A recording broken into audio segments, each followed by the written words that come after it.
ಆರಂಭ ಮಾಡೋಣ. ದೇವರೇ, ಬಾಯಾರಿದ ಜಿಂಕೆಯು ನೀರಿನ ತೊರೆಗಳನ್ನು ಹೇಗೋ ಹಾಗೆ ನನ್ನ ಮನವು ನಿನ್ನನ್ನು ಬಯಸುತ್ತದೆ. ನಮ್ಮ ಆರಂಭವು ತಂದೆ, ಮಗ, ಪರಿಶುದ್ಧಾತ್ಮ ತ್ರೈಕ ದೇವರ ನಾಮದಲ್ಲಿ ಉಂಟಾಗಲಿ. ಆಮೇನ್. ನಾವು ಈ ಬೆಳಗಿನ ಆರಾಧನೆಯನ್ನು ಪ್ರಾರಂಭಿಸುವ ಹಾಗೆ ಹಾಡುವ ಸಂಗೀತಗಳಲ್ಲಿ 25ನೇ ಸಂಗೀತವನ್ನು ಹಾಡಿಕೊಳ್ಳೋಣ. ಸಂಗೀತಗಳಲ್ಲಿ 25, 1 ಮತ್ತು 3ನೇ ಚರಣ ಮಾತ್ರ ಹಾಡಿಕೊಳ್ಳೋಣ. ಸರ್ವ ಕಷ್ಟ ಪರಿಹಾರ ಗೈಯುವಂತ ಕ್ರಿಸ್ತನು ಇದ್ದರೆ ನಮಗೆಂತ ಭಾಗ್ಯ, ಆತ್ಮಕ್ಕೆಂತ ಸೌಖ್ಯವು. 1 ಮತ್ತು 3ನೇ ಚರಣ ಮಾತ್ರ ಹಾಡಿಕೊಳ್ಳೋಣ. ಸರ್ವ ಕಷ್ಟ ಪರಿಹಾರ ಗೈಯುವ ಕ್ರಿಸ್ತನು ಇದ್ದಾರೆ ನಗೆಂತ ಭಾಗ್ಯ, ಆತ್ಮಕ್ಕೆಂತ ಸೌಖ್ಯವು. ಮತ್ಯರಾದ ಮಿತ್ರರೆಲ್ಲ ನನ್ನ ಮಾತು ಬಿಟ್ಟರು, ದಿವ್ಯ ಮಿತ್ರನಾದ ಕ್ರಿಸ್ತ ಇಂದು ಬಿಡದಾತನು. ಹೊತ್ತುಕೊಳ್ಳಲಾರದಂತ ಭಾರನಾನ ಕಿರಲು, ಆಪ್ತ ಮಿತ್ರ ನೆರವಾಗು, ನೀನೇ ನಂಗೆ ಶರಣು. ನಾನು ಬಾಲಹೀನನೆಂದು ನೀನು ತಿಳಿದಾತನು, ನಿನ್ನ ಕೃಪೆ ನಿಂಗೆ ಸಾಕು ಎಂದು ಬಲಪಡಿಸು.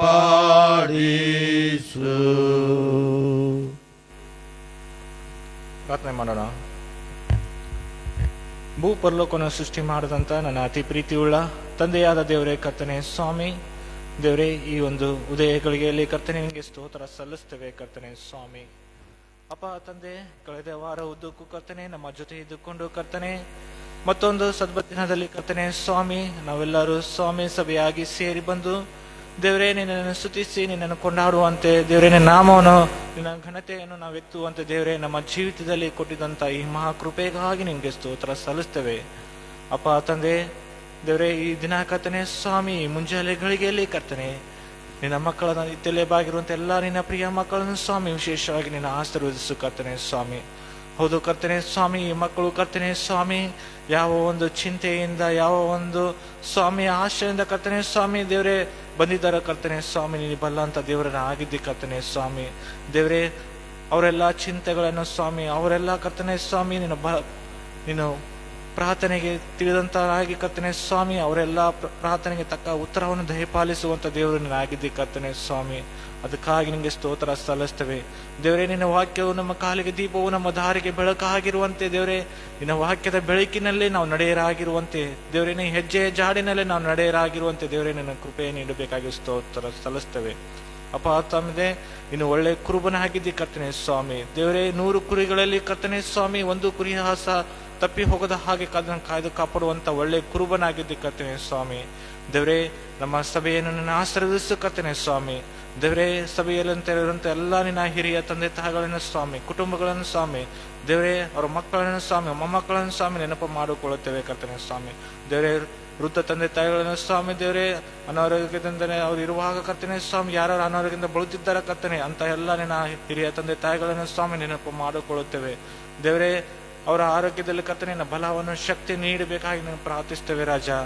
ಹೌದು ಕರ್ತನೆ ಸ್ವಾಮಿ, ಕುಟುಂಬದ ಜವಾಬ್ದಾರಿಗಳನ್ನು ಹೊತ್ತುಕೊಳ್ಳುವಂತ ಎಲ್ಲ ನಿನ್ನ ಪ್ರಿಯ ಮಕ್ಕಳನ್ನು ಸ್ವಾಮಿ ವಿಶೇಷವಾಗಿ ನಾನು ಆಶೀರ್ವದಿಸು ಕರ್ತನೆ ಸ್ವಾಮಿ. ಅದೇ ರೀತಿಯಾಗಿ ಪ್ರಿಯ ಎಲ್ಲ ನಿನ್ನ ಯವನ ಮಕ್ಕಳನ್ನು ಸ್ವಾಮಿ ವಿಶೇಷವಾಗಿ ಆಶೀರ್ವದಿಸು ಕರ್ತನೆ ಸ್ವಾಮಿ ದೇವರೇ, ಯವನ ಕಾಲದಲ್ಲಿ ಕರ್ತನೆಯನ್ನು ಸೃಷ್ಟಿಯ ಕರ್ತನ ಸ್ಮರಿಸಬೇಕೆಂಬುದಾಗಿ ನೀವು ವಾಗ್ದಾನ ಮಾಡಿದಂಥ ದೇವರೇ ಕರ್ತನೆ, ದೇವರೇ ಪ್ರಿಯ ಎಲ್ಲ ನಿನ್ನ ಯವನ ಮಕ್ಕಳು ಕರ್ತನೆ ಸ್ವಾಮಿ, ದೇವರೇ ನಿನ್ನ ಆಶೀರ್ವದಿಸು ಕರ್ತನೆ ಸ್ವಾಮಿ. ಅವರ ವಿದ್ಯಾಹಾರದಕ್ಕೆ ತಕ್ಕಂತೆ ಸ್ವಾಮಿ ಉದ್ಯೋಗ ಅವಕಾಶಗಳನ್ನು ಕರ್ತನೆ ಸ್ವಾಮಿ ನೀವು ಕಲ್ಪಿಸಿಕೊಡ್ಬೇಕಾಗಿ ನಿನ್ನ ಪ್ರಾರ್ಥಿಸ್ತೇವೆ ಕರ್ತನೆ ಸ್ವಾಮಿ. ದೇವರೇ, ಅವರ ಸಭೆಯೆಲ್ಲ ದೇವರೇ ಸಭೆಯ ಸ್ತಂಭಗಳಾಗಿ ಅವರು ನಿಲ್ಲುವಂತೆ ದೇವರೇ ನಿನ್ನ ಆಶೀರ್ವದಿಸು ಕರ್ತನೆ ಸ್ವಾಮಿ. ಇಲ್ಲಿವರೆಗೆ ನೀವು ಕಾಯ್ದು ಕಾಪಾಡಿದ್ದಕ್ಕಾಗಿ ನಿಮಗೆ ಸ್ತೋತ್ರ ಸಲ್ಲಿಸ್ತೇವೆ. ಅದೇ ರೀತಿಯಾಗಿ ಕರ್ತನೆ ಸ್ವಾಮಿ, ನಮ್ಮ ಸಭೆಯ ಸಭಾಪಾಲಕರನ್ನು ಸ್ವಾಮಿ, ಸಭಾಪಾಲಕ ಸಮಿತಿಯನ್ನು ಸ್ವಾಮಿ ನಿನ್ನ ಆಶೀರ್ವದಿಸು ಕರ್ತನೆ ಸ್ವಾಮಿ. ದೇವರೇ, ಈ ಸಭೆಯನ್ನು ಕರ್ತನೆ ಸ್ವಾಮಿ ಅತ್ಯುತ್ತಮವಾಗಿ ಕರ್ತನೆ ಸ್ವಾಮಿ ಇಲ್ಲಿವರೆಗೂ ಕರ್ತನೆ ಅವರು ಜವಾಬ್ದಾರಿಗಳನ್ನು ನೀಡಿ ಕರ್ತನೆ ಸ್ವಾಮಿ ಮುನ್ನಡೆಸಿಕೊಂಡು ಹೋಗುವ ಹಾಗೆ ದೇವರೇ ಅವರು ಕೊಟ್ಟಿರುವಂತ ಎಲ್ಲ ತಲಾಂತಗಳನ್ನು ಸ್ವಾಮಿ ಆಶೀರ್ವದಿಸು ಕರ್ತನೆ ಸ್ವಾಮಿ. ಮುಂದೆಯೇ ಸಹ ಇದೇ ರೀತಿಯಾಗಿ ಕರ್ತನೆ ಸ್ವಾಮಿ ಮುಂದೆ ಇನ್ನು ಹೆಚ್ಚಾದ ರೀತಿ ಮಟ್ಟಿಗೆ ಕರ್ತನೆ ನಡೆಸಿಕೊಂಡು ಹೋಗುವ ಹಾಗೆ ಕರ್ತನೆ ಸ್ವಾಮಿ ನಡೆಸಬೇಕಾಗಿ ಪ್ರಾರ್ಥಿಸ್ತೇವೆ ಕರ್ತನೆ. ಅದೇ ರೀತಿಯಾಗಿ ಕರ್ತನೆ ಸ್ವಾಮಿ ಈ ದಿನ ಕರ್ತನೆ ಸ್ವಾಮಿ ನಿನ್ನ ವಾಕ್ಯ ಸಂದೇಶವನ್ನು ಹಂಚುವಂತ ಪ್ರಿಯ ಹಿರಿಯ ಸೇವಕರನ್ನು ಸಹ ನಿನ್ನ ಆಶೀರ್ವದಿಸು ಕರ್ತನೆ ಸ್ವಾಮಿ. ದೇವರ ಅವರ ಬಾಯಿಂದ ಹೊರಡುವ ಪ್ರತಿಯೊಂದು ಮಾತುಗಳು ಕರ್ತನೆ ಪ್ರತಿಯೊಬ್ಬರ ಹೃದಯದಲ್ಲಿ ಅದು ನಾಟುವಂತ ದೇವರೇ ನಿನ್ನ ಆಶೀರ್ವದಿಸು ಕರ್ತನೆ ಸ್ವಾಮಿ. ಇಲ್ಲಿಂದ ನಾವು ಹೋಗುವಾಗ ಕರ್ತನೆ ಸ್ವಾಮಿ ನಿನ್ನ ವಾಕ್ಯದ ಮನ್ನಗಳನ್ನು ತೆಗೆದುಕೊಂಡು ಹೋಗುವಂತೆ ದೇವರೇ ನೀನು ನಡೆಸಬೇಕಾಗಿ ಪ್ರಾರ್ಥಿಸ್ತೇವೆ ಕರ್ತನೆ. ಹೇಗೋ ಕರ್ತನೆ ಸ್ವಾಮಿ ನಮ್ಮ ಪ್ರಾರ್ಥನೆ ಕೇಳಿದಕ್ಕಾಗಿ ನಿನಗೆ ವಂದನೆ ಸಲ್ಲಿಸುತ್ತಾ ಈ ಆರಾಧನೆಯ ಆರಂಭ ಮಧ್ಯ ಅಂತ್ಯ ನೀನಾಗಿದ್ದುಕೊಂಡು ನಮ್ಮನ್ನು ಮುನ್ನಡೆಸಬೇಕಾಗಿ ಯೇಸು ಕ್ರಿಸ್ತನ ನಾಮದಲ್ಲಿ ಕರ್ತನೆ ಸ್ವಾಮಿ ನಾವು ಪ್ರಾರ್ಥಿಸಿ ಬೇಡಿ ಹೊಂದಿದ್ದರಾಗಿದ್ದೇವೆ. ಆಮೇನ್. ನಾವು ಕರ್ತನನ್ನು ಸ್ತುತಿಸುವ ಹಾಗೆ ಮಹಿಮಾ ಗೀತಗಳಲ್ಲಿ 80ನೇ ಮಹಿಮಾ ಗೀತವನ್ನು ಹಾಡಿಕೊಳ್ಳೋಣ. ಮಹಿಮಾ ಗೀತ ಪುಸ್ತಕದಲ್ಲಿ 80ನೇ ಮಹಿಮಾ ಗೀತ, ಯೇಸು ಕರೆಯುತ್ತಾನೆ ಹಂಬಲದಿಂದ ತನ್ನ ಹಸ್ತವ ನೀಡಿ. ಯೇಸು ಕರೆಯುತ್ತಾನೆ ಎಂಬ ಮಹಿಮಾ ಗೀತವನ್ನು ಹಾಡಿಕೊಳ್ಳೋಣ. ಯೇಸು ಕರೆಯುತ್ತಾನೆ, ಯೇಸು ಕರೆಯುತ್ತಾನೆ, ಹಂಬಲದಿಂದ ತನ್ನ ಹಸ್ತವ ನೀಡಿ. ಯೇಸು ಕರೆಯುತ್ತಾನೆ ಹಂಬಲದಿಂದ, ಹಂಬಲದಿಂದ ತನ್ನ ಹಸ್ತವ ನೀಡಿ. ಯೇಸು ಕರೆಯುತ್ತಾನೆ, ಕಷ್ಟದ ಕಾಲದೋಳು ಸಂತೋಷ ಶಾಂತಿ ಕೊಡುವ, ಕಷ್ಟದ ಕಾಲದೋಳು ಸಂತೋಷ ಶಾಂತಿ ಕೊಡುವ, ಪೂರ್ಣ ಹೃದಯದಿಂದ ಯೇಸುವನ್ನಂಬಿದರೆ ಬೆಲೆಯಿಲ್ಲದ ಆನಂದ ಕೊಡುತ್ತಾನೆ. ಪೂರ್ಣ ಹೃದಯದಿಂದ ಯೇಸುವನ್ನಂಬಿದರೆ ಮಿತಿಯಿಲ್ಲದ ಆನಂದ ಕೊಡುತ್ತಾನೆ. ಯೇಸು ಕರೆಯುತ್ತಾನೆ, ಯೇಸು ಕರೆಯುತ್ತಾನೆ, ಹಂಬಲದಿಂದ ತನ್ನ ಹಸ್ತವ ನೀಡಿ. ಯೇಸು ಕರೆಯುತ್ತಾನೆ, ಸಕಲ ವ್ಯಾಧಿಯನ್ನು ಸಕಲ ವ್ಯಾಧಿಯನ್ನು ಗುಣಪಡಿಸಲು ಶಕ್ತನು, ಸಕಲ ವ್ಯಾಧಿಯನ್ನು ಗುಣಪಡಿಸಲು ಶಕ್ತನು.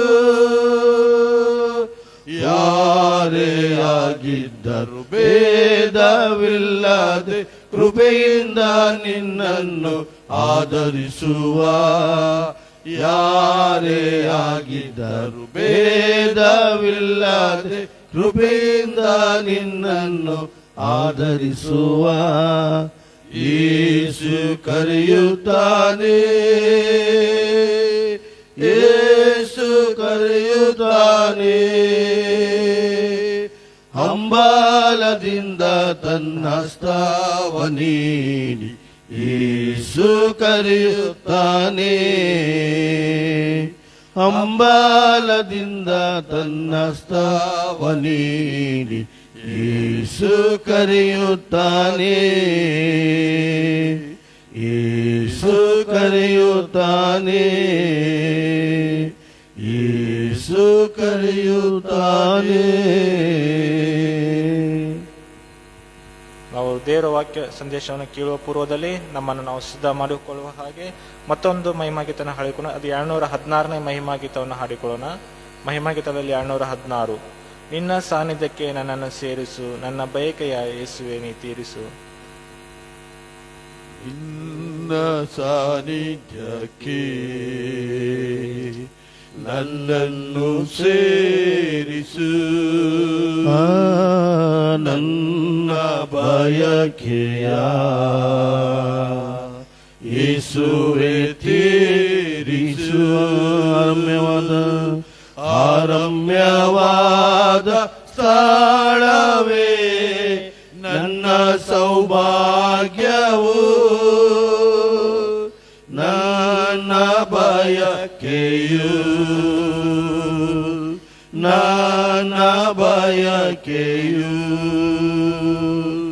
ಹಂಬಲಿಸುತ್ತ ಕುಂದಿತು ನನ್ನ ಆತ್ಮವು, ನಿನ್ನ ಬಳಿಗೆ ಬಾರಲು ಕೃಪೆಯ ತೋರಿಸು. ನಿನ್ನ ದರ್ಶನದಿಂದಲೇ ತೃಪ್ತಿ ಪಾಡಿಸು, ನಿನ್ನ ದರ್ಶನದಿಂದಲೇ ತೃಪ್ತಿ ಪಾಡಿಸು. ನಿನ್ನ ಸಾನ್ನಿಧ್ಯಕ್ಕೆ ನನ್ನನ್ನು ಸೇರಿಸು, ನನ್ನ ಬಯಕೆಯ ಯೇಸುವೆ ತೀರಿಸು. ನನ್ನ ಕೆಲಸದಲ್ಲಿಯೂ ನನ್ನ ಕೆಲಸದಲ್ಲಿಯೂ ನಿನ್ನನ್ನು ಮರೆಯದೆ, ಎಲ್ಲ ಸಮಯದಲ್ಲಿಯೂ ನಿನ್ನಲ್ಲಿ ಇರಲು ಒಂದೇ ಆಶೆಯ ನೆಂದಿಗೂ ಬೇಡುತ್ತಿರುವೆನಾ. ಒಂದೇ ಆಶೆಯ ನೆಂದಿಗೂ ಬೇಡುತ್ತಿರುವೆನಾ. ನಿನ್ನ ಸಾನ್ನಿಧ್ಯಕ್ಕೆ ನನ್ನನ್ನು ಸೇರಿಸು, ನನ್ನ ಬಯಕೆಯ ಯೇಸುವೆ ತೀರಿಸು. ಆರಮ್ಯವಾದ ಸ್ಥಳವೇ ನನ್ನ ಸೌಭಾಗ್ಯವು, ನನ್ನ ಬಯಕೆಯು, ನನ್ನ ಬಯಕೆಯು.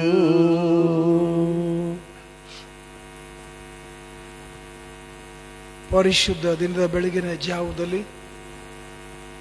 ಮಹಿಮೆಯ ದೇವರ ಪರಮ ಸನ್ನಿಧಾನದಲ್ಲಿ ನಮ್ಮನ್ನು ನಾವು ತಗ್ಗಿಸಿಕೊಂಡು ದೇವರ ಆಶೀರ್ವಾದಕ್ಕಾಗಿ ತಲೆವಾಗಿ ಪ್ರಾರ್ಥನೆಯನ್ನು ಮಾಡೋಣ. ಮಹಿಮೆಯುಳ್ಳ ಪರಲೋಕದ ನಮ್ಮ ತಂದೆಯಾದ ದೇವರೇ, ರಕ್ಷಕನಾಗಿರುವಂಥ ಯೇಸು ಕ್ರಿಸ್ತನಲ್ಲಿ ಮನಕುಲಕ್ಕೆ ನಿತ್ಯ ರಕ್ಷಣೆಯನ್ನು ಪ್ರಕಟ ಮಾಡಿ ಪ್ರತಿ ಮನುಷ್ಯನು ಆ ನಿತ್ಯತ್ವದಲ್ಲಿ ಸೇರಬೇಕೆಂಬ ಮಾರ್ಗವನ್ನು ಪರಿಶುದ್ಧಾತ್ಮ ದೇವರಲ್ಲಿ ದಯದಿಂದ ಕೊಟ್ಟ ನಿನ್ನ ಪರಮ ಸನ್ನಿಧಾನಕ್ಕೆ ನಮ್ಮನ್ನು ನಾವು ತಗ್ಗಿಸಿಕೊಡುತ್ತೇವೆ. ನೀನು ಕೊಡು ಮಾಡಿರುವಂಥ ಈ ಸುಂದರ ಸಮಯದಲ್ಲಿ ಕೆಲವರಾಗಿ ನಿನ್ನ ಪರಮ ಸನ್ನಿಧಾನಕ್ಕೆ ನಾವು ಬಂದಿದ್ದೇವೆ. ದೇವ, ನಮ್ಮ ಮಧ್ಯದಲ್ಲಿ ನೀನು ವಾಸವಾಗಿದ್ದುಕೊಂಡು ನಮ್ಮನ್ನು ಆಶೀರ್ವಾದ ಮಾಡಿ ನಿನ್ನ ಪರಲೋಕದ ಮಾತುಗಳನ್ನು ಕೇಳುವುದಕ್ಕಾಗಿ ನಮ್ಮ ಹೃದಯಗಳನ್ನು ತೆರೆಯ ಮಾಡೆಂಬುದಾಗಿ ತ್ರೈಕನಾಗಿರುವಂಥ ನಿನ್ನ ನಾಮದಲ್ಲಿ ನಂಬಿಕೆಯ ಮೂಲಕ ಬೇಡಿಕೊಂಡು ಹೊಂದಿದ್ದೇವೆ ದೇವರೇ, ಆಮೆನ್. ಪ್ರೀತಿಯುಳ್ಳ ಆತ್ಮೀಯರೇ,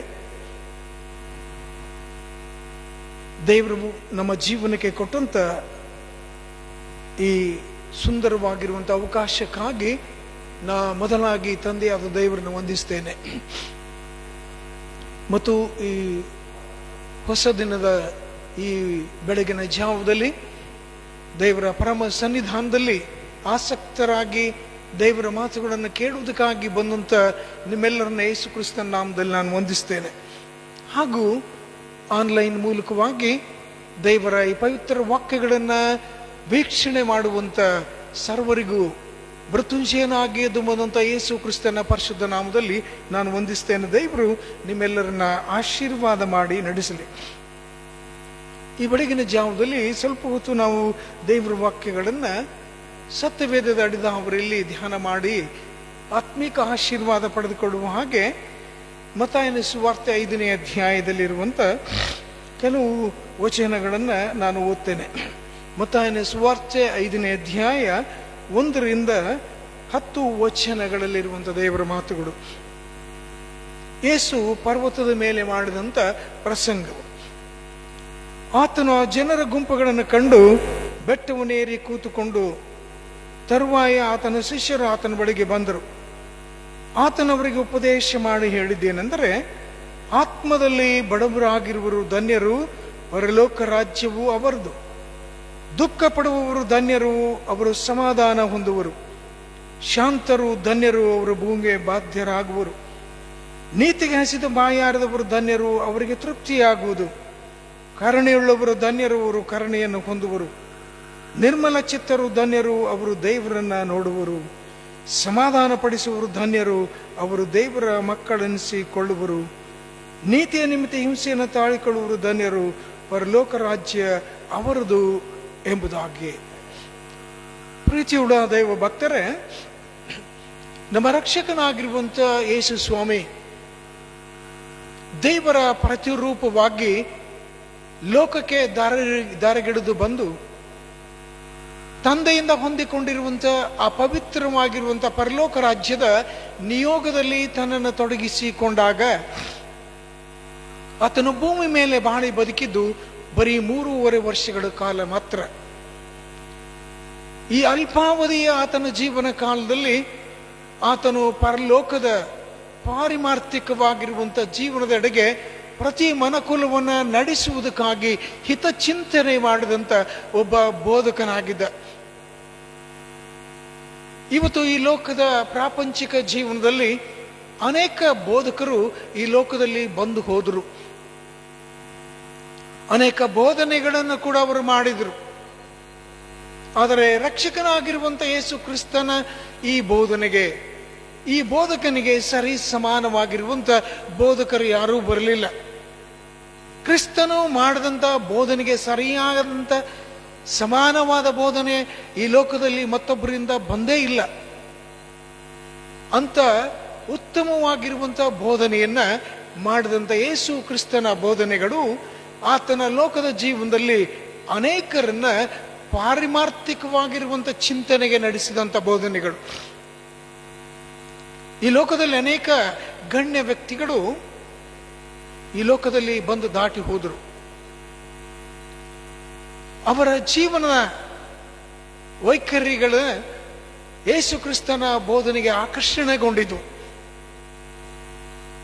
ಅದರಲ್ಲಿ ಪ್ರಮುಖರಾದಂಥವರು ರಾಷ್ಟ್ರಪಿತ ಮಹಾತ್ಮ ಗಾಂಧಿಯವರು, ರಾಧಾಕೃಷ್ಣನವರು, ಸ್ವಾಮಿ ವಿವೇಕಾನಂದಂತ ಅನೇಕ ಈ ಗಣ್ಯ ವ್ಯಕ್ತಿಗಳು ಅವರು ಸಮಾಜ ಸುಧಾರಕರಾಗಿ ಬಂದರು. ಜನರ ಈ ಭೌತಿಕ ಏಳಿಗೆಗಾಗಿ ಪರಿಶ್ರಮ ಪಟ್ಟರು. ಅಂಥವರ ಜೀವನದಲ್ಲಿ ನಮ್ಮ ರಕ್ಷಕನಾಗಿರುವಂಥ ಯೇಸು ಕ್ರಿಸ್ತನ ಬಾಳು ಬೋಧನೆ ಅವರನ್ನ ಪಾರಿಮಾರ್ಥಿಕವಾಗಿರುವಂಥ ಚಿಂತನೆಗೆ ನಡೆಸಿದಂಥ ಬೋಧನೆ ಇದು.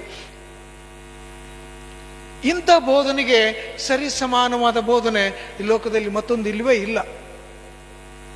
ರಕ್ಷಕನಾಗಿರುವಂಥ ಯೇಸು ಸ್ವಾಮಿ ಆತನು ಮಾಡಿದಂಥ ಈ ಬೋಧನೆ, ಪರ್ವತದ ಮೇಲೆ ಮಾಡಿದಂಥ ಬೋಧನೆ ಇವತ್ತು ಎಲ್ಲರನ್ನ ಅದು ಪಾರಿಮಾರ್ಥಿಕ ಚಿಂತನೆಗೆ ನಡೆಸುವಂಥದ್ದಾಗಿದೆ.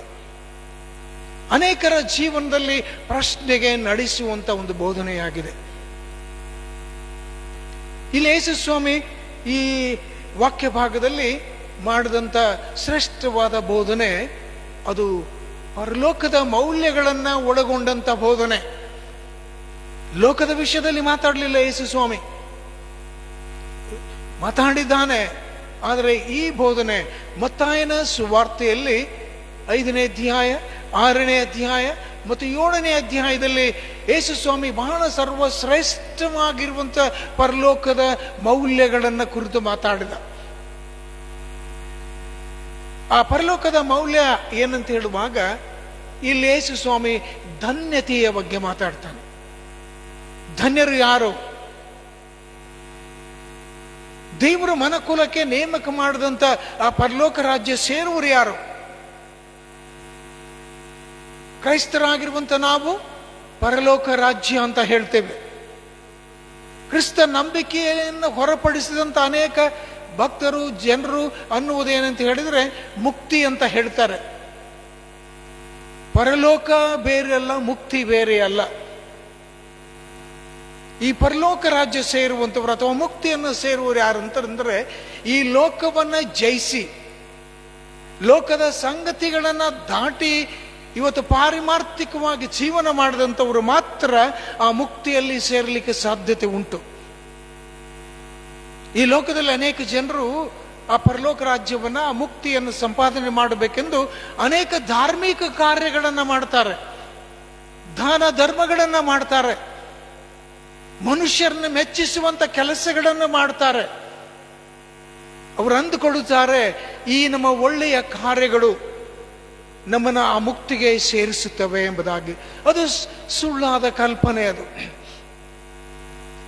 ಈ ಲೋಕದ ಯಾವುದೇ ಸಂಗತಿ, ಮನುಷ್ಯನಾಗಿರುವಂತ ನಾವು ಮಾಡುವಂತ ಯಾವುದೇ ಧಾರ್ಮಿಕ ಕಾರ್ಯಗಳು ನಮ್ಮನ್ನ ದೇವರ ರಾಜ್ಯಕ್ಕೆ ಸೇರಿಸಲಿಕ್ಕೆ ಅಥವಾ ಮುಕ್ತಿಗೆ ಸೇರಿಸಲಿಕ್ಕೆ ಸಾಧ್ಯವೇ ಇಲ್ಲ. ಅದಕ್ಕೆ ದೇವರ ವಾಕ್ಯದಲ್ಲಿ ಪ್ರವಾದಿಯಾದ ಯೆಶಾಯನು ಹೇಳುವಂತ ಮಾತು, ಇವತ್ತು ಮನುಷ್ಯನು ತನ್ನ ಆತನು ಪರಲೋಕ ರಾಜ್ಯ ಮುಕ್ತಿಗೆ ಸೇರುವುದಕ್ಕಾಗಿ ಅನೇಕ ಧರ್ಮದ ಕಾರ್ಯಗಳನ್ನು ಮಾಡ್ತಾನೆ.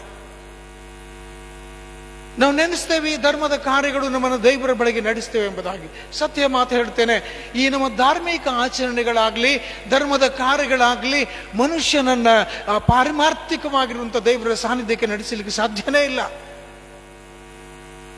ಅದಕ್ಕೆ ಆ ಪ್ರವಾದಿ ಹೇಳ್ತಾನೆ, ನಮ್ಮ ಧರ್ಮದ ಕಾರ್ಯಗಳು ಅಗಸ್ಸನ ಹೊಲೆ ಬಟ್ಟೆಗೆ ಸಮಾನ ಎಂಬುದಾಗಿ. ಮನುಷ್ಯನೇ ನೀನು ಮಾಡುವಂತ ನಿನ್ನ ಧರ್ಮದ ಕಾರ್ಯಗಳು ನಿನ್ನನ್ನು ದೇವರ ಬಳಿಗೆ ನಡೆಸುವುದಿಲ್ಲ. ಅದಕ್ಕಾಗಿ ನೀನು ಇವುಗಳನ್ನು ಬಿಟ್ಟು ಧನ್ಯನಾಗಿ ಲೋಕದಲ್ಲಿ ಜೀವನ ಮಾಡಿ ಎಂಬುದಾಗಿ ಬೋಧನೆ ಮಾಡ್ತಾನೆ. ಇವತ್ತು ಧನ್ಯರು ಯಾರು ಅಂತ ಹೇಳುವುದಾಗಿದ್ರೆ, ನಾವು ಅಳತೆ ಮಾಡುವ ಅಳತೆಗಿಂತಲೂ ದೇವರು ಅಳತೆ ಮಾಡುವಂತ ಅಳತೆ ಬಹಳ ವಿಶೇಷವಾದದ್ದು. ಮನುಷ್ಯನು ಹೊರಗಿನ ತೋರಿಕೆಯನ್ನು ನೋಡಿ ಅಳತೆ ಮಾಡ್ತಾನೆ. ನಾನು ಧರಿಸುವಂತ ಬಟ್ಟೆಗಳನ್ನ, ಉಡುಪುಗಳನ್ನು ನೋಡಿ, ನಾನು ಹಾಕಿಕೊಳ್ಳುವಂತ ಆಭರಣಗಳನ್ನು ನೋಡಿ ನಾನು ಎಂಥವನು, ನನ್ನ ವ್ಯಕ್ತಿತ್ವ ಎಂಥದೆಂಬುದಾಗಿ ಅಳತೆ ಮಾಡ್ತಾನೆ ಮನುಷ್ಯ. ಒಳ್ಳೆಯ ಶುಭ್ರವಾದ ಬಟ್ಟೆಯನ್ನು ಧರಿಸಿಕೊಂಡು ಬೆಲೆ ಬಾಳುವಂತ ಆಭರಣಗಳನ್ನು ಹಾಕಿಕೊಂಡ್ರೆ ನಾವಂತೀವಿ ಆತನು ಶ್ರೀಮಂತ ಅಥವಾ ಧನ್ಯ ಅಂತ ಹೇಳ್ತೇವೆ. ಆದರೆ ದೇವರು ಮಾಡುವಂತ ಅಳತೆ ವಿಭಿನ್ನವಾಗಿರುವಂಥದ್ದು. ದೇವರ ವಾಕ್ಯದಲ್ಲಿ, ಸತ್ಯವೇದದಲ್ಲಿ ಹೇಳುವಂತೆ ಇನ್ನೊಂದು ಮಾತು, ಆ ಸೃಷ್ಟಿಕರ್ತನಾದ ದೇವರು ಮನುಷ್ಯನ ಹಾಗೆ ಹೊರಗಿನ ತೋರಿಕೆಯನ್ನ ನೋಡುವುದಿಲ್ಲ, ಹೃದಯವನ್ನೇ ನೋಡುತ್ತಾನೆ ಎಂಬುದಾಗಿ. ಇವತ್ತು ದೇವರಿಗೆ ಬೇಕಾಗಿರುವುದು ಮಾನವನ ಹೃದಯ, ಮಾನವನ ಅಂತರಂಗ. ಈ ದೇವರು ಮನುಷ್ಯನ ಅಂತರಂಗವನ್ನ ಪರಿಶೋಧನೆ ಮಾಡುವಂತವನಾಗಿದೆ. ಇವತ್ತು ಪ್ರಿಯರ ಸತ್ಯ ಮಾತು, ಯೇಸು ಸ್ವಾಮಿಯ ಬಹಳ ಪ್ರಾಮುಖ್ಯವಾಗಿರುವಂತ ಬೋಧನೆ, ಚಿಂತನೆ ಏನಾಗಿತ್ತಂದ್ರೆ, ದೇವರು ತಾನು ಉಂಟು ಮಾಡಿದಂತ ಮನುಷ್ಯ ಒಬ್ಬನಾದರೂ ನಾಶವಾಗಬಾರದು. ಅದಕ್ಕೆ ಭಕ್ತನಾದ ಯೋಹಾನನು ಬರೆದ 3ನೇ ಅಧ್ಯಾಯ 16 ಮತ್ತು 17ನೇ ವಚನದಲ್ಲಿ ಬರೆದಿರುವಂತ ಮಾತೇನೆಂದರೆ, ದೇವರು ಲೋಕದ ಮೇಲೆ ಎಷ್ಟೋ ಪ್ರೀತಿಯನ್ನಿಟ್ಟು ತನ್ನ ಒಬ್ಬನೇ ಮಗನನ್ನು ಕೊಟ್ಟ. ಆತ ನಂಬುವ ಒಬ್ಬನಾದರೂ ನಾಶವಾಗದೆ ಎಲ್ಲರೂ ನಿತ್ಯ ಜೀವ ಅಂದರೆ ಪರಲೋಕವನ್ನ, ಮುಕ್ತಿಯನ್ನ ಪಡೆಯಬೇಕೆಂಬುದಾಗಿ ದೇವರು ಇಷ್ಟಪಟ್ಟ. ದೇವರು ಇಷ್ಟಪಟ್ಟಂತ ಆ ಸ್ಥಳವನ್ನ ಸೇರುವುದಕ್ಕಾಗಿ ದೇವರು ನರನ ರೂಪ ತಾಳಿ ಲೋಕಕ್ಕೆ ಬಂದು ಕ್ರಿಸ್ತನ ಪ್ರೀತಿಯನ್ನ ಮನಕುಲಕ್ಕೆ ಸರ್ವ ಮಾನವರಿಗೆ ಪ್ರಕಟ ಮಾಡಿದ. ಆ ದೇವರ ಆಶೆ ಅಂತದಂದ್ರೆ ಪಾರಿಮಾರ್ಥಿಕವಾಗಿರುವಂತಹ ಆಶೆಯಾಗಿತ್ತು, ಸಾರ್ವತ್ರಿಕವಾಗಿರುವಂತಹ ಆಶೆಯಾಗಿತ್ತು. ಬರೀ ಒಂದು ಕುಲ, ಒಂದು ಸಮಾಜಕ್ಕೆ ಸೀಮಿತವಾಗಿರುವಂತ ಆಶೆ ದೇವರದಾಗಿರದೆ ಇಡೀ ಪ್ರಪಂಚ ತಾನು ಕೈಯಾರೆ ಸೃಷ್ಟಿ ಮಾಡಿ ಮಣ್ಣಿನಿಂದ ಉಂಟು ಮಾಡಿದಂಥ ಮನುಷ್ಯನ ಜೀವನದಲ್ಲಿ ತನ್ನ ಪರಮ ಉಸಿರನ್ನ ಊದಿದಂಥ ದೇವರು ಆ ಆತ್ಮ ನಾಶವಾಗದೆ ಎಲ್ಲರೂ ನಿತ್ಯ ಜೀವ ಪಡೆಯಬೇಕೆಂಬ ಆಶೆಯನ್ನು ಹೊಂದಿಕೊಂಡಂಥ ಬೋಧನೆಯನ್ನ ಯೇಸು ಕ್ರಿಸ್ತನು ಲೋಕದಲ್ಲಿ ಮಾಡಿದ. ಇದು ದೇವರ ಚಿತ್ತ. ಇವತ್ತು ಮನುಷ್ಯರಾಗಿರುವಂತ ನಾವು ಲೋಕದಲ್ಲಿ ಜೀವನ ಮಾಡ್ತಾ ಇದ್ದೇವೆ. ದೇವರು ಸೃಷ್ಟಿ ಮಾಡುವಾಗ ಮನುಷ್ಯನನ್ನು ಉಂಟು ಮಾಡುವುದಕ್ಕಿಂತ ಪೂರ್ವದಲ್ಲಿ ಸೃಷ್ಟಿಯನ್ನು ಉಂಟು ಮಾಡ್ತಾನೆ. ಈ ಸೃಷ್ಟಿಯ ಎಲ್ಲ ಸಂಗತಿಗಳನ್ನು ಉಂಟು ಮಾಡಿದ, ಗಿಡ ಮರಗಳನ್ನು ಉಂಟು ಮಾಡಿದ, ಸಮುದ್ರವನ್ನ, ಆಕಾಶವನ್ನ, ಆಕಾಶದಲ್ಲಿರುವಂಥ ನಕ್ಷತ್ರಗಳನ್ನ, ಗ್ರಹಗಳನ್ನ, ಸಮುದ್ರದ ಒಳಗೆ ವಾಸ ಮಾಡುವಂತ ಪ್ರಾಣಿಗಳನ್ನ, ಸೃಷ್ಟಿಯಲ್ಲಿ ಹಾರಾಡುವಂತ ಪಶು ಪಕ್ಷಿಗಳಲ್ಲಿ ಎಲ್ಲವನ್ನ ಉಂಟು ಮಾಡಿದಂಥ ದೇವರು ಸೃಷ್ಟಿಕರ್ತನು. ಸೃಷ್ಟಿ ಮಾಡಿದ ನಂತರದಲ್ಲಿ ಯೋಚನೆ ಮಾಡ್ತಾನೆ, ನಾನು ಯಾಕೆ ಈ ಸೃಷ್ಟಿಯನ್ನು ಮಾಡಿದ್ದೇನೆ, ಫಾರ್ ವಾಟ್ ಪರ್ಪಸ್. ಕೊನೆಗೆ ಅಂದುಕೊಂಡು ಈ ಸೃಷ್ಟಿಗೋಸ್ಕರ ಒಬ್ಬ ಒಡೆಯ ಬೇಕಲ್ಲ, ಈ ಸೃಷ್ಟಿಯನ್ನು ಅನುಭವಿಸುವುದಕ್ಕೆ ಒಬ್ಬ ಮನುಷ್ಯ ಬೇಕಲ್ಲ ಎಂಬುದಾಗಿ ಹೇಳಿ ದೇವರು ತನ್ನ ಸ್ವರೂಪದಲ್ಲಿ ಮನುಷ್ಯನನ್ನು ಉಂಟು ಮಾಡ್ತಾನೆ. ಪ್ರಿಯರೇ, ಇವತ್ತು ಮಾನವರೆಂಬುದಾಗಿ ಹೇಳಿಕೊಳ್ಳುವಂತ ನಾವು ಇವತ್ತು ದೇವರ ಸ್ವರೂಪವನ್ನು ಹೊಂದಿದ್ದೇವೆ ಅನ್ನುವುದನ್ನು ಯಾವತ್ತೂ ಮರೆಯಬಾರದು. ದೈವ ಸ್ವರೂಪ ಅದು ನಮ್ಮಲ್ಲಿ ಇರಬೇಕು. ಇವತ್ತು ಲೋಕದಲ್ಲಿ ನಾವು ಪ್ರಯಾಣಿಸುವಾಗ, ಜೀವನ ಮಾಡುವಾಗ, we should carry the image of god. ದೇವರ ಆ ಒಂದು ಸ್ವಾರೂಪ್ಯವನ್ನ ಹೊತ್ತು ಲೋಕದಲ್ಲಿ ನಾವು ಸಾಗಬೇಕೆಂಬುದು ದೇವರ ಇಷ್ಟ. ಅದಕ್ಕೆ ಸ್ವಾಮಿ ವಿವೇಕಾನಂದ ಅವರು ಒಂದು ಮಾತು ಹೇಳ್ತಾರೆ, ಮನುಷ್ಯನು ಸಣ್ಣ ದೇವರು ಅಂತ. Man is A mini god ಅಂತ ಹೇಳ್ತಾರೆ.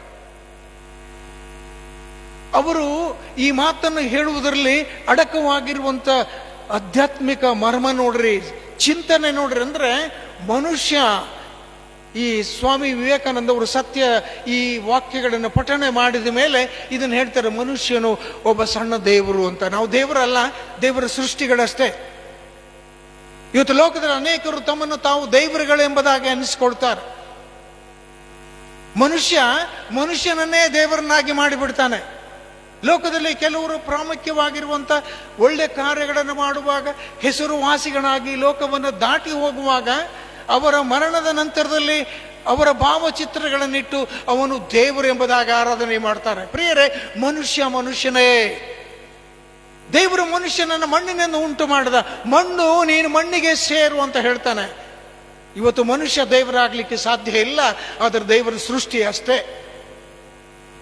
ಆದರೆ ಸ್ವಾಮಿ ವಿವೇಕಾನಂದ ಹೇಳುವಂತ ಅರ್ಥ ಮರ್ಮ ಏನಂದ್ರೆ, ಮನುಷ್ಯ ಸಣ್ಣ ದೇವರು ಅಂತ ಹೇಳುವಾಗ, ಇವತ್ತು ನಾವು ದೇವರ ಸ್ವರೂಪದಲ್ಲಿ ಉಂಟು ಮಾಡಿದಂತ ನಮ್ಮಲ್ಲಿ ಆ ದೇವರ ಪ್ರತಿರೂಪ ಇರಬೇಕನ್ನುವುದಷ್ಟೇ.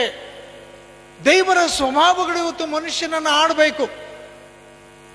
ಮಾನವರ ಜೀವನದಲ್ಲಿ ಆ ದೈವಿಕ ಸ್ವರೂಪ ಮತ್ತೊಬ್ಬರಿಗೆ ಈ ಲೋಕದಲ್ಲಿ ಕಾಣಿಸಬೇಕೆಂಬುದೇ ದೇವರ ಪರಮ ಉದ್ದೇಶ. ಪ್ರಿಯರು, ಇವತ್ತು ಇಂಥ ಪವಿತ್ರವಾಗಿರುವಂಥ ದೇವರು ಪರಮ ಉದ್ದೇಶದೊಂದಿಗೆ ನಿನ್ನನ್ನು ಸೃಷ್ಟಿ ಮಾಡಿ ಲೋಕದಲ್ಲಿ ಇಟ್ಟಿದ್ದಾನೆ. ಈ ದೇವರ ಪರಮ ಉದ್ದೇಶ ನಮ್ಮ ಜೀವನದಲ್ಲಿ ಅದು ಪೂರೈಸಬೇಕು. ಅನೇಕ ಸಾರ ನಾವು ಲೋಕದಲ್ಲಿ ಜೀವನ ಮಾಡ್ತೇವೆ. ನೋಡ್ರಿ, ದೇವರು ಸೃಷ್ಟಿ ನಮ್ಮನ್ನು ಉಂಟು ಮಾಡೋಕ್ಕಿಂತ ಮೊದಲ ಪ್ರಾಣಿ ಪಕ್ಷಿಗಳನ್ನ ಉಂಟು ಮಾಡ್ತಾನೆ, ಜಲಚರಗಳನ್ನು ಉಂಟು ಮಾಡ್ತಾನೆ. ಇವತ್ತು ಪ್ರಾಣಿ ಪಕ್ಷಿಗಳಿಗಿಂತಲೂ ಶ್ರೇಷ್ಠತೆಯನ್ನ ಮನುಷ್ಯನಿಗೆ ಕೊಟ್ಟ ದೇವರು. ಉತ್ತಂಗ ಸ್ಥಾನದಲ್ಲಿ ಮನುಷ್ಯನನ್ನು ಇಟ್ಟಿದ್ದಾನೆ. ಈಗ ನಾವು ದಾರಿಯಲ್ಲಿ ನಡೀತೀವಿ ಅಂತ ಹೇಳಿದ್ರೆ, ನನ್ನನ್ನು ಎಮ್ಮೆ ಅಂತ ಕರೆಯುವುದಿಲ್ಲ, ಆಕಡು ಅಂತನೂ ಕರೆಯುವುದಿಲ್ಲ, ಹಾರಾಡುವಂತ ಪಕ್ಷಿ ಅಂತನೂ ಕರೆಯುವುದಿಲ್ಲ. ಏನಂತ ಕರೀತಾರೆ? ನಮ್ಮನ್ನ ಮನುಷ್ಯ ಅಂತ ಹೇಳ್ತಾರೆ. That is the difference. ಸೃಷ್ಟಿಗೂ ದೇವರು ಉಂಟು ಮಾಡಿದಂತ, ದೈವ ಸ್ವರೂಪದಲ್ಲಿ ಉಂಟು ಮಾಡಿದಂತ ಮನುಷ್ಯನಿಗಿರುವಂತ ವ್ಯತ್ಯಾಸ ಇಷ್ಟೇ. ನಾವು ದೈವ ಸ್ವರೂಪದಲ್ಲಿ ಉಂಟು ಮಾಡಲ್ಪಟ್ಟವರು. ದೇವರು ನಮ್ಮ ಜೀವನದಲ್ಲಿ ಉದ್ದೇಶ ಇಟ್ಕೊಂಡಿದ್ದಾನೆ. ಇವತ್ತು ಲೋಕದಲ್ಲಿ ನಾವು ಜೀವನ ಮಾಡುವಂಥ ಕೆಲಸ ಕಾರ್ಯಗಳಲ್ಲಿ, ನಾವು ಮಾಡುವಂಥ ದೇವರ ಆರಾಧನೆಗಳಲ್ಲಿ, ನಮ್ಮ ಕುಟುಂಬ ಜೀವನದಲ್ಲಿ ಇವತ್ತು ನಾವು ಒಬ್ಬೊಬ್ಬರು ದೇವರ ಪ್ರತಿಬಿಂಬಗಳಾಗಿ, ಸಣ್ಣ ಸಣ್ಣ ದೇವರುಗಳಾಗಿ ಜೀವನ ಮಾಡಬೇಕಂತ ದೇವರ ಇಷ್ಟ. ದೇವರಂತಲ್ಲ, ದೇವರ ಸ್ವಭಾವಗಳನ್ನು ಹೊತ್ತು ಜೀವನ ಮಾಡಬೇಕು ಇವತ್ತು ನಾವು ಲೋಕದಲ್ಲಿ. ಅದಕ್ಕೆ ಭಕ್ತನಾದ ಪೌಲ ಹೇಳ್ತಾನೆ ಒಂದು ಕಡೆಗೆ, ಕರ್ತನಾದ ಯೇಸು ಕ್ರಿಸ್ತನನ್ನ ಧರಿಸಿಕೊಳ್ಳ್ರಿ ಅಂತ. ಇವತ್ತು ದೇವ ಮಕ್ಕಳಾಗಿರುವಂತ ನಾವು, ದೇವ ಸ್ವರೂಪದಲ್ಲಿರುವಂತ ನಾವು ದೇವರನ್ನ ಧರಿಸಿಕೊಳ್ಬೇಕಂತ. ಧರಿಸಿಕೊಳ್ಳುವುದಂತ ಹಾಕಿಕೊಳ್ಳುವುದು, ನಾವು ಹಾಕಿಕೊಳ್ಳುವಂತ ಉಡುಪುಗಳು. ಇವತ್ತು ನಾನು ಈ ಪಾದ್ರಿ ಡ್ರೆಸ್ ಹಾಕೊಂಡಿದ್ದೇನೆ. ನನ್ನ ನೋಡುವಂಥವ್ರು ಬೀದಿಯಲ್ಲಿ ಹೋದರೆ ಕ್ರೈಸ್ತ ಪಾದ್ರಿ ಅಂತ ಹೇಳ್ತಾರೆ. ಸಾಮಾನ್ಯರ ಹಾಗೆ ನಾನು ಒಂದು ಪ್ಯಾಂಟ್ ಶರ್ಟ್ ಹಾಕೊಂಡು ಹೋದ್ರೆ ನನ್ನನ್ನು ಸಾಮಾನ್ಯ ಮನುಷ್ಯ ಅಂತಾರೆ. ಈ ಉಡುಪು ನನ್ನ ಜೀವನವನ್ನ, ನನ್ನ ವ್ಯಕ್ತಿತ್ವವನ್ನ ಪ್ರತ್ಯೇಕ ಮಾಡಿಸ್ತದೆ. ನೋಡುವಂಥವ್ರು ಹೌದಪ್ಪ ಇವರು ಕ್ರೈಸ್ತ ಧರ್ಮದ ಗುರುಗಳು ಅಂತ. ಪ್ರಿಯರೇ, ಇವತ್ತು ದೇವರು ನನ್ನನ್ನು ನಿನ್ನ ಲೋಕದಲ್ಲಿ ಇಟ್ಟಿದ್ದಾನೆ. ಇವತ್ತು ಲೋಕ ನಮ್ಮನ್ನು ನೋಡುವಾಗ ದೇವರ ಸ್ವರೂಪ ಮಾನವನಲ್ಲಿ ಕಾಣಬೇಕು. ಇವತ್ತು ಅದೆಲ್ಲಿದೆ? ಇವತ್ತು ಮನುಷ್ಯನಲ್ಲಿ ಹಾಳಾಗಿ ಹೋಯಿತು. ದೇವರ ಸ್ವರೂಪವನ್ನು ಮನುಷ್ಯ ಕಳ್ಕೊಂಡು ಇವತ್ತು ಮಾನವೀಯತೆಯನ್ನ ಕಡೆದು ಪ್ರಾಣಿ ಪಕ್ಷಿಗಳಿಗಿಂತಲೂ ಕಡೆಯಾಗಿ ಜೀವನ ಮಾಡ್ತಾ ಇದ್ದಾನೆ. ಇದು ದೇವರಿಗೆ ಇಷ್ಟ ಅಲ್ಲ. ಮನುಷ್ಯನಾಗಿ ಜೀವನ ಮಾಡಬೇಕು. ಯಾವಾಗ ಮನುಷ್ಯ ತನ್ನಲ್ಲಿರುವಂತ ದೈವತ್ವವನ್ನು ಕಳ್ಕೊಳ್ತಾನೋ, ಮನುಷ್ಯತ್ವವನ್ನು ಕಳ್ಕೊಳ್ತಾನೋ, ಆತನು ನಿಜಕ್ಕೂ ಆತನು ಪ್ರಾಣಿ ಪಕ್ಷಿಗಳಿಗಿಂತಲೂ ಕಡೆಯಾಗಿ ಜೀವನ ಮಾಡ್ತಾನೆ. ಇದು ದೇವರಿಗೆ ಇಷ್ಟ ಅಲ್ಲ. ದೇವರು ಅದಕ್ಕಾಗಿ ನಮ್ಮನ್ನು ಲೋಕದಲ್ಲಿ ಇಡಲಿಲ್ಲ. ಪ್ರೀತಿಯುಳ್ಳ ದೈವ ಭಕ್ತರೇ, ದೈವ ಸ್ವರೂಪ ಹೊತ್ತು ಲೋಕದಲ್ಲಿ ಪ್ರಯಾಣಿಕರಾಗಿರುವಂತ ನಾವು ಯೇಸು ಕ್ರಿಸ್ತನು ಮಾಡಿದಂಥ ಬೋಧನೆ ಇವತ್ತು ಅದು ಮನುಕುಲಕ್ಕೆ ದಾರಿದೀಪವಾಗಿದೆ. ಈ ಪರಲೋಕ, ಅದು ಮುಕ್ತಿ, ಅದು ದೇವರು ಮನುಷ್ಯನಿಗೋಸ್ಕರ ನೇಮಕ ಮಾಡಿದಂಥ ಒಂದು ಸ್ಥಳ. ನಾವೀಗ ಭೂಲೋಕದಲ್ಲಿದ್ದೇವೆ. ದೇವರು ಮಾಡಿದಂಥ ಮುಕ್ತಿಯನ್ನು ಸೇರಬೇಕಾಗಿದ್ರೆ ದೇವರು ಕ್ರಿಸ್ತನ ಮೂಲಕ ದಾರಿ ತೋರಿಸಿದ್ದಾನೆ. ಕ್ರಿಸ್ತನು ತೋರಿದಂಥ ದಾರಿ ಅದು ಪರಲೋಕ ರಾಜ್ಯ. ಅದಕ್ಕೆ ಯೋಹಾನನ ಭಕ್ತ ಹೇಳ್ತಾನೆ, ನಾನೇ ಮಾರ್ಗವು ಸತ್ಯವೂ ಜೀವವಾಗಿದ್ದೇನೆ, ನನ್ನನ್ನು ಹೊರತುಪಡಿಸಿ ತಂದೆಯ ಬಳಿಗೆ ಸೇರ್ಲಿಕ್ಕೆ ಬೇರೆ ಮಾರ್ಗಗಳು ಇಲ್ವೇ ಇಲ್ಲ ಎಂಬುದಾಗಿತ್ತು. ಓನ್ಲಿ ವೇ, ಒಂದೇ ಒಂದು ದಾರಿ, ಆ ಪರಲೋಕ ಮುಕ್ತಿಗೆ ದಾರಿ ಯಾರಂದ್ರೆ ಯೇಸು ಕ್ರಿಸ್ತನು ಮಾಡಿದಂಥ ದಾರಿ. ಆ ದಾರಿ ನಮಗೆ ಸುಗಮವಾಗಿ ಸಿಗಬೇಕಾಗಿದ್ರೆ ಈ ಲೋಕದಲ್ಲಿ ಕ್ರಿಸ್ತನು ಮಾಡಿದಂಥ ಬೋಧನೆಗೆ ಅನುಸಾರವಾಗಿ ಜೀವನ ಮಾಡಬೇಕು. ನಾವು ಧನ್ಯರಾಗಬೇಕು. ಧನ್ಯರು ಯಾರಂದ್ರೆ ಪಾರಿಮಾರ್ಥಿಕವಾಗಿ ಚಿಂತನೆ ಮಾಡುವಂಥವರು. ಸತ್ಯವೇದ ಎರಡು ವ್ಯಕ್ತಿತ್ವದ ಬಗ್ಗೆ ಮಾಡ್ತಾರೆ. ಇಬ್ಬರ ವ್ಯಕ್ತಿಗಳ ಬಗ್ಗೆ, ಧನಿಕ ಮತ್ತು ಧನ್ಯ ಎಂಬುದಾಗಿ. ಧನ್ಯರು ಯಾರು, ಧನಿಕರು ಯಾರು? ಧನ್ಯರು ಯಾರಂದ್ರೆ ಯಾರು ಲೋಕದ ನಂತರದಲ್ಲಿ ಆಫ್ಟರ್ ಡೆತ್ ಪರಲೋಕದ ನಿತ್ಯತ್ವದ ಬಗ್ಗೆ ಚಿಂತನೆ ಮಾಡ್ತಾರೋ ಅವರು ಧನ್ಯರು. ಧನಿಕರು ಯಾರಂದ್ರೆ ಲೋಕದ ಜೀವನದಲ್ಲಿ ಮಾಡುವಂಥ ಸಂಪಾದನೆ, ಹಣ, ಆಸ್ತಿ, ಬೆಳ್ಳಿ, ಬಂಗಾರ ಇವುಗಳನ್ನ ಸಂಪಾದನೆ ಮಾಡುವಂಥವ್ರು, ಇವುಗಳನ್ನ ಹೊಂದಿಕೊಂಡವರು ಧನಿಕರು, ಅವರು ಶ್ರೀಮಂತರು. ಮೊಣಕಾಲು ಊರಿಕೊಂಡು ದೇವರ ಸನ್ನಿಧಾನದಲ್ಲಿ ಬಂದು ಪ್ರತಿ ವಾರ ಪ್ರತಿನಿತ್ಯ ಬೆಳಗಿನ ಜಾವದಲ್ಲಿ ನಾವು ತಲೆ ಮೇಲೆ ಸೆರಗ ಹಾಕೊಂಡು ಭಕ್ತಿ ಭಾವದಿಂದ ಆರಾಧನೆ ಮಾಡುವಂಥವ್ರನ್ನ ಶ್ರೀಮಂತರಂತ ಧನಿಕರಂತ ಯಾರೂ ಹೇಳುವುದಿಲ್ಲ. ಧನಿಕರು ಯಾರಂದ್ರೆ ವಜ್ರ ವೈಡೂರ್ಯ ಹೊಂದಿಕೊಂಡವರು, ಆಭರಣಗಳನ್ನು ಇಟ್ಟುಕೊಂಡವರು, 4-5 ಕಾರುಗಳನ್ನು ಇಟ್ಟುಕೊಂಡವರು, ಸಮಾಜದಲ್ಲಿ ದೊಡ್ಡ ಹೆಸರನ್ನು ಹೊಂದಿಕೊಂಡವರು ಧನಿಕರು. ಪ್ರಿಯರೇ, ಸತ್ಯ ಮಾತು ಹೇಳ್ತೇನೆ, ಈ ಧನಿಕರು ಪರಲೋಕ ರಾಜ್ಯ ಮುಕ್ತಿಗೆ ಸೇರುವುದಿಲ್ಲ. ಅದಕ್ಕೆ ಸ್ವಾಮಿ ಒಂದು ಸಾರೆ ತನ್ನ ಶಿಷ್ಯರನ್ನು ಕರೆದು ಹೇಳ್ತಾನೆ, ನೋಡ್ರಿ, ದೂರದಲ್ಲಿ ಬರುವಂತ ಒಂದು ಒಂಟಿಯನ್ನು ತೋರಿಸ್ತಾನೆ. ಈ ಒಂಟಿಯನ್ನು ತೋರಿಸಿ ಹೇಳ್ತಾನೆ, ಒಂಟಿ ಸೂಜಿಯ ಕಣ್ಣಿನಲ್ಲಿ ನುಗ್ಗುವುದು ಸುಲಭ, ಆದರೆ ಶ್ರೀಮಂತರು ಪರಲೋಕ ರಾಜ್ಯ ಸೇರುವುದು ಬಹಳ ಕಷ್ಟ ಅಂತ ಹೇಳ್ತಾರೆ. ಎಷ್ಟು ಪಾರಿಮಾರ್ಥಿಕವಾದ ಚಿಂತನದ ಮಾತಿದು. ಇದನ್ನು ಅರ್ಥ ಮಾಡಿಕೊಡ್ಬೇಕು ಇವತ್ತು ಮನುಷ್ಯ ಇವತ್ತು ಧನ್ಯನಾಗುವುದನ್ನು ಮರೆತು ಧನಿಕನಾಗುವುದನ್ನೇ ಇಷ್ಟಪಟ್ಟಿದ್ದಾನೆ. ಶ್ರೀಮಂತರಾಗಬಾರ್ದು ಅನ್ನೋರಿಗೆ ಎಲ್ಲರಿಗೂ ಶ್ರೀಮಂತರಾಗಬೇಕಂತ ಇಷ್ಟ. ಬಡವರಾಗಿರುವಂಥದ್ದು, ದರಿದ್ರರಾಗಿರುವಂಥದ್ದು, ಆಸ್ತಿ ಇಲ್ಲದೆ ಇರುವಂಥದ್ದು ಯಾರು ಇಷ್ಟಪಡುವುದು? ಎಲ್ಲರಿಗೂ ಇಷ್ಟಪಡ್ತಾರೆ. ಆದರೆ ಪ್ರಿಯರೇ, ಈ ಲೋಕದಲ್ಲಿ ನೀನು ಮಾಡಿದಂಥ ಆಸ್ತಿ, ಈ ಲೋಕದಲ್ಲಿ ನೀನು ಗಳಿಸಿದಂಥ ನಿನ್ನ ಹಣ ನಿನ್ನ ಪರಲೋಕ ರಾಜ್ಯಕ್ಕೆ ಒಯ್ಯುವುದಿಲ್ಲ. ಈ ಲೋಕದ ನಿನ್ನ ಧರ್ಮದ ಕಾರ್ಯಗಳು, ನಿನ್ನ ಒಳ್ಳೆಯ ಕಾರ್ಯಗಳು, ದಾನ ಧರ್ಮಗಳು, ಅವು ನಿನ್ನನ್ನು ಪರಲೋಕ ರಾಜ್ಯಕ್ಕೆ ಸೇರಿಸುವುದಿಲ್ಲ. ನೀನು ಧನ್ಯನಾಗಬೇಕು. ಆತ್ಮದಲ್ಲಿ ಬಡವನಾಗಿರುವ ಧನ್ಯನು, ಪರಲೋಕ ರಾಜ್ಯ ಅವರದು.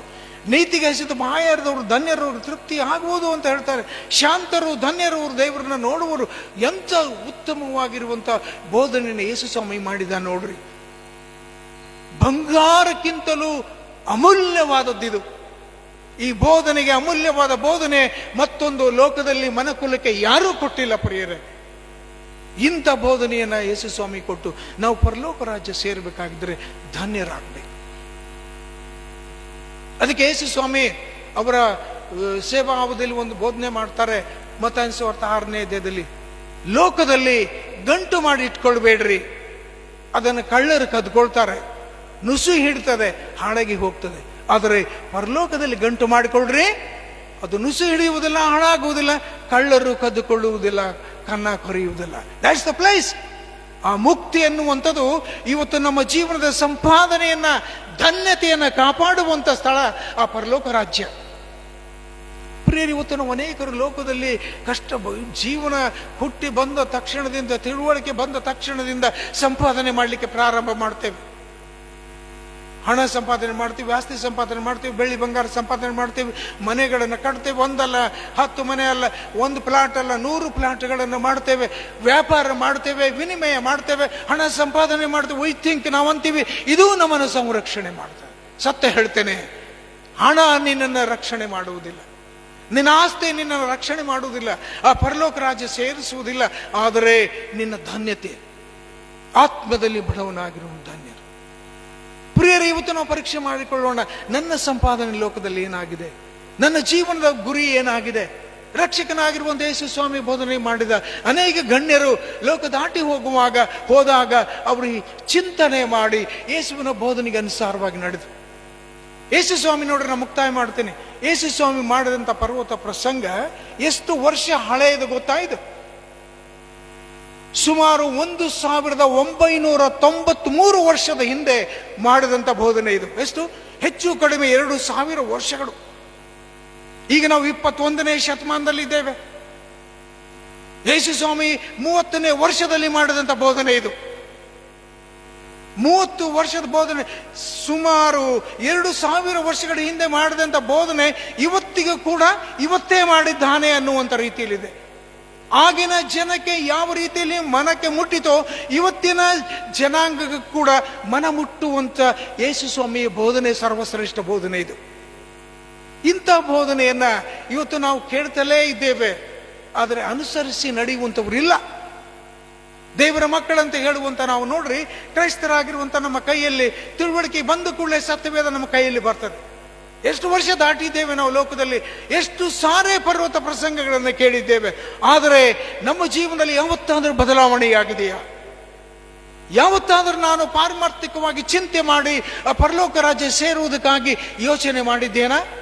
ಇಲ್ಲ, ಬರೀ ಲೋಕದ ಚಿಂತೆ, ಇವತ್ತಿಗೆ ಚಿಂತೆ, ನಾಡಿಗೆ ಚಿಂತೆ, ಮಕ್ಕಳ ಬಗ್ಗೆ ಚಿಂತೆ, ಮಕ್ಕಳ ಭವಿಷ್ಯತ್ತಿನ ಬಗ್ಗೆ ಚಿಂತೆ, ಮುಂದೆ ನಾನು ಸತ್ತು ಹೋದ್ಮೇಲೆ ಮಕ್ಕಳ ಭವಿಷ್ಯತ್ತು ಏನಂತ ಇವತ್ತು ಲೋಕದ ಚಿಂತನೆ ಮಾಡ್ತಾ ಇದ್ದೇವೆ. ಅದಕ್ಕೆ ಸ್ವಾಮಿ ಹೇಳ್ತಾರೆ ಇನ್ನೊಂದು ಒಳ್ಳೆ ಬೋಧನೆ 6ನೇ ಅಧ್ಯಾಯದಲ್ಲಿ, ಚಿಂತೆ ಮಾಡಿ ಮಳ ಉದ್ದ ಬೆಳೆದವನು ಯಾರೂ ಇಲ್ಲ. ಚಿಂತೆ ಮಾಡಬೇಡ್ರಿ. ಯೇಸು ಸ್ವಾಮಿ ದೇವರು ನಿಮಗೋಸ್ಕರ ಚಿಂತೆ ಮಾಡ್ತಾನೆ.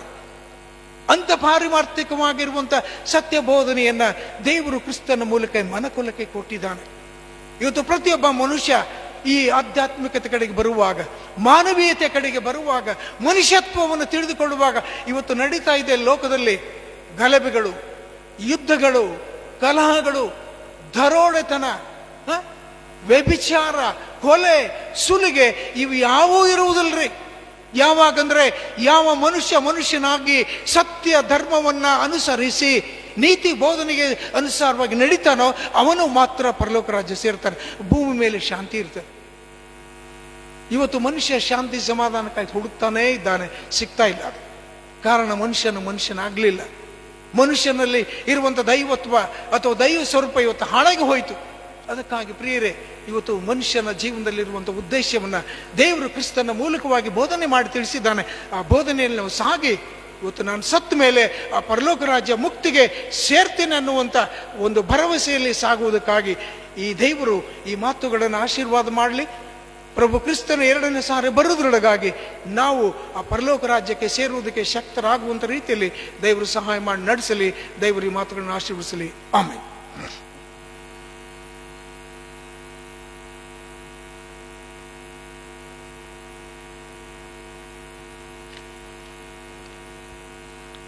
ನಾವು ಕೊನೆಯದಾಗಿ ಸಂಗೀತಗಳಲ್ಲಿ 114ನೇ ಸಂಗೀತವನ್ನು ಹಾಡಿಕೊಳ್ಳೋಣ.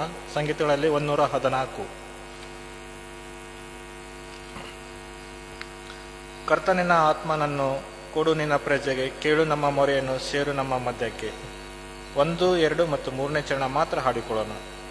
ಕರ್ತನಿನ ಆತ್ಮನನ್ನು ಕೊಡು ನಿನ್ನ ಪ್ರಜೆಗೆ, ಕೇಳು ನಮ್ಮ ಮೊರೆಯನ್ನು, ಸೇರು ನಮ್ಮ ಮಧ್ಯಕ್ಕೆ. ನಮ್ಮದು ಸ್ವಭಾವವನ್ನು ನಮ್ಮಳಿಂದ ತೆಗೆದು, ನಮ್ಮ ಕೆಟ್ಟ ಹೃದಯವನ್ನು ಹೊಸದಾಗಿ ನಿರ್ಮಿಸು. ನಿನ್ನ ನೀತಿ ಮಾರ್ಗದಲ್ಲಿ ನಡಕೊಳ್ಳೋ ಬುದ್ಧಿಯ ಕೊಟ್ಟದನು ನೀನೆ ಮಾಲಿ, ಸ್ಥಿರಪಡಿ ಸೋಣೆಯ. ನಾವು ಒಟ್ಟಾಗಿ ಕರ್ತನ ಪ್ರಾರ್ಥನೆ ಆರೈಕೆ ಮಾಡೋಣ. ಇದಾದ ನಂತರ ಹಿರಿಯ ಸಭಾಪಾಲಕರು ನಮ್ಮನ್ನು ಅಂತರ್ವರ್ಷದಲ್ಲಿ ನಡೆಸಬೇಕಾಗಿ ತಮ್ಮಲ್ಲಿ ಕೇಳಿಕೊಳ್ಳುತ್ತೇನೆ. ಪರಲೋಕದಲ್ಲಿ ನಮ್ಮ ತಂದೆ, ನಿನ್ನ ನಾಮವು ಪರಿಶುದ್ಧ ಎನಿಸಲ್ಪಡಲಿ, ನಿನ್ನ ರಾಜ್ಯವು ಬರಲಿ, ನಿನ್ನ ಚಿತ್ತವು ಪರಲೋಕದಲ್ಲಿ ನೆರವೇರುವ ಪ್ರಕಾರ ಭೂಲೋಕದಲ್ಲಿ ನೆರವೇರಲಿ. ನಮ್ಮ ಅನುದಿನದ ಆಹಾರವನ್ನು ಇವತ್ತು ನಮಗೆ ದಯಪಾಲಿಸು. ನಮ್ಮನ್ನು ಶೋಧನೆಗಳಿಗೆ ಸೇರಿಸಿದಂತೆ ಎಲ್ಲ ಕೇಡನ್ನು ತಪ್ಪಿಸು. ಯಾಕೆಂದರೆ ರಾಜ್ಯವು ಬಲವು ಮಹಿಮೆಯು ಸದಾ ಕಾಲವು ನಿನ್ನ ನೆರವೇರಲಿ ಸ್ವಾಮಿ. ಸಮಾಧಾನದಿಂದ ದೇವರ ಆಶೀರ್ವಾದವನ್ನು ಹೊಂದಿಕೊಳ್ಳ್ರಿ. ಮುಕ್ತಿದಾಯಕನಾಗಿರುವಂಥ ಯೇಸು ಕ್ರಿಸ್ತನ ಕೃಪೆಯು, ಸೃಷ್ಟಿಯ ಪರಿಪಾಲಕನಾಗಿರುವಂಥ ತಂದೆಯಾದ ದೇವರ ಪರಮ ಪ್ರೀತಿಯು, ಪರಲೋಕದ ನಿತ್ಯ ಸಹವಾಸವನ್ನು ಒದಗಿಸುವಂಥ ಪರಿಶುದ್ಧಾತ್ಮ ದೇವರ ನಿತ್ಯ ಸಹವಾಸ ಅನ್ಯೋನ್ಯತೆ ಈಗಲೂ ನಿತ್ಯ ಕಾಲಕ್ಕೂ ನಿಮ್ಮೆಲ್ಲರ ಸಂಗಡ ನಿತ್ಯ ನೆಲೆಯಾಗಿರಲಿ. ಆಮೆನ್. ನುಡಿಸೇನ ಯೇಸು ಕರ್ತ ಲೋಕಾರಣ್ಯಯಾತ್ರೆಯೋ, ನೀನೇ ಶಕ್ತ ನಾನಾಶಕ್ತ ದಾಟಿ ಸಾಯಿಸ್ವಾದೋ, ಜೀವದಾನ ತೇ